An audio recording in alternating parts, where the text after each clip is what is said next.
Bonjour, je m'appelle Nina. J'adore chanter et danser. Et ça, c'est Stéphane Escher. Il est musicien, il travaille dans la culture.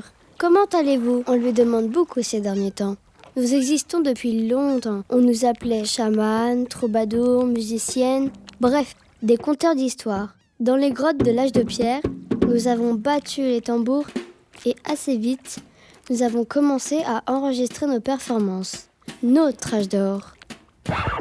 Jusqu'en juillet 1995, quand les scientifiques ont inventé un iceberg numérique qui attendait le Titanic, le MP3, la fin des ventes d'albums physiques. Donc, retour sur la route, jusqu'en mars 2020. Mais vous connaissez cette histoire. Les restaurants ont été fermés, puis réouverts. Les magasins ont été fermés, puis réouverts. Seuls les théâtres, les salles de concert et les clubs étaient pour la plupart fermés. Et le restaurant encore un moment. Il vaut mieux être dehors, masqué, à distance, pour se revoir, rire ensemble, pleurer ensemble, écouter de la musique. C'est notre plan pour cet été. De qui a-t-on besoin pour un tel concert ? Nous sommes 4 musiciens. Les musiciens reçoivent des honoraires.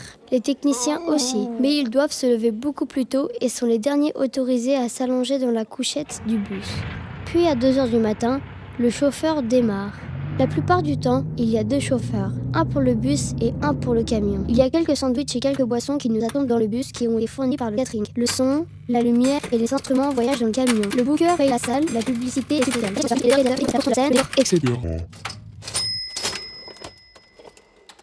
Tout cela s'appelle le coût de plateau.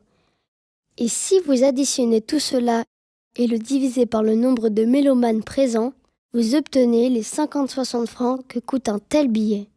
Mais que se passe-t-il maintenant lorsque seulement 300, 100 ou 50 personnes sont autorisées à assister à un concert ? Cet été, nous aimerions vous poser la question suivante. Que valent la culture et la musique pour vous ?